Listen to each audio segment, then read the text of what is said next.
अगर आज तुम 18 से 30 साल के बीच हो तो शायद ये कहानी तुम्हारी है, और अगर नहीं हो सकता है ये कहानी उस इंसान की हो जिससे तुम सबसे ज्यादा प्यार करते हो।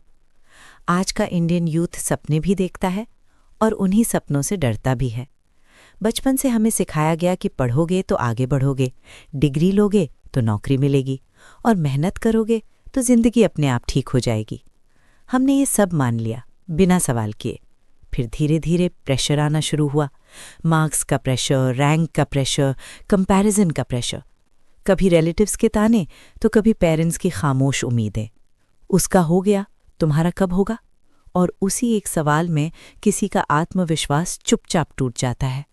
एग्जाम हॉल्स में बैठा हर चेहरा सिर्फ पेपर नहीं हल कर रहा होता, वो अपनी पूरी जिंदगी का फ्यूचर लिख रहा होता है। घड़ी की टिक टिक के साथ सांसें भारी हो जाती हैं और बाहर बैठे पेरेंट्स बिना बोले सब कुछ समझ जाते हैं। फिर आती है रियलिटी। इनबॉक्स में एक mail, unfortunately you were not selected. एक लाइन और कई सालों की मेहनत एक पल में खामोश हो जाती है। कोई नहीं पूछता उस इंसान का क्या होता है जो हार नहीं मानता लेकिन जीत भी नहीं पाता। कुछ लोग दिन में जॉब करते हैं, रात में सपने। कुछ लोग डिलीवरी बैग उठाकर फ्यूचर के नोट्स याद करते हैं, हंसते हुए सेल्फीज डालते हैं और अकेले कमरे में चुपचाप टूटते हैं। सोशल मीडिया हर दिन बताता है कि सब सक्सेसफुल हैं, सब आगे बढ़ रहे हैं, सिवाय तुम्हारे। यही प्रेशर सबसे खतरनाक बन जाता है, क्योंकि सवाल अब करियर का नहीं रहता।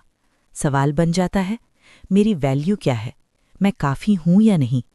और सबसे डरावनी बात यह है कि इस स्ट्रगल की कोई आवाज़ नहीं होती, कोई हेडलाइन नहीं बनती, कोई तालियां नहीं बजती। पेरेंट्स कहते हैं हमारे लिए मत सोचो, लेकिन हर यूथ हर रात यही सोचता है, काश मैं उनके लिए कुछ कर पाता।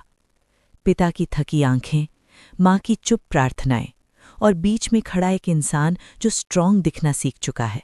ये सिर्फ एक लड़के या लड़की की कहानी नहीं है, ये पूरे देश की अंदरूनी लड़ाई है। एक ऐसा युद्ध जो बिना हथियारों के लड़ा जाता है और बिना जश्न के जीता जाता है। लेकिन हर अंधेरे में एक चीज़ अब भी जिंदा है, उम्मीद। क्योंकि इंडियन यूथ टूटता है लेकिन रुकता नहीं, थकता है लेकिन हारता नहीं। वो हर दिन खुद को फिर से उठाता है और कहता है, आज नहीं तो कल। ये कहानी किसी फेलियर की नहीं है, ये उस हिम्मत की कहानी है जो रोज़ चुपचाप जिंदा रहती है। तो अगर आज तुम स्ट्रगल कर रहे हो तो याद रखना, तुम पीछे नहीं हो, तुम बस उस रास्ते पर हो जिसे आसान दिखाया नहीं जाता। इंडियन यूथ वीक नहीं है, वो बस बहुत ज़्यादा बोझ अकेले उठाए चल रहा है।